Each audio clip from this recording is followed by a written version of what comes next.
Hello mga ka-FB. Ito yung ginawa ko na dahon ng avocado. Kumuha muna ako ng dahon ng avocado, then dinried ko. Mga ilang araw din baka bago ma-dried yung dahon. And then, pag na-dried na siya, ito na yun. Ayan. Pwede mo siyang gupitin and then lagyan mo siya ng hot water.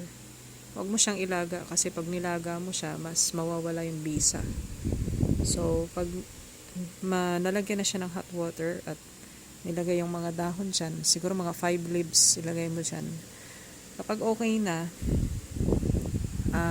leave it 30 minutes. Tapos lalabas na yung katas nun, yung parang magkukulay na siya. Ito kalalagay ko lang kasi nito ng mainit na tubig. And then pag nagkulay na yun, kasi maaalis na yung mga katas niya galing sa leaves. Mga 30 minutes tas lalamig, pwede mo na siyang inumin. Ayan.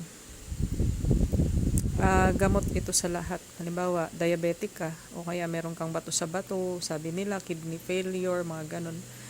Ayan, at cancer, anti-cancer, ayan.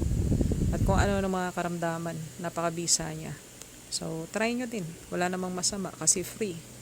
O, diba? Masarap siya. Ang lasa niya parang tubig lang na may konting lasang tea. Yun, masarap siya. Lagi ko tong iniinom. And then, lagi akong, parang, pag uminom ako nito, laging ihi ng ihi, gano'n. Ibig sabihin nun, parang hinugasan yung ano mo, yung, naaalis na yung mga ano sa dumi, yung gano'n. Para malinis yung kidney. Maiwasan yung sakit sa bato. Yan. Tsaka anti-cancer din siya. Tsaka anti-diabetic. Tsaka marami pang iba, na marami siyang benefits. Kaya try nyo din. Okay? Ito, nagtiti ako habang nanonood ng YouTube ng mga kinakain na yan. Kaya pag kumain kayo ng masarap, sabayan nyo ng inom ng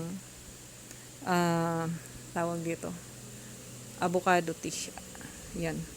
Okay, thank you.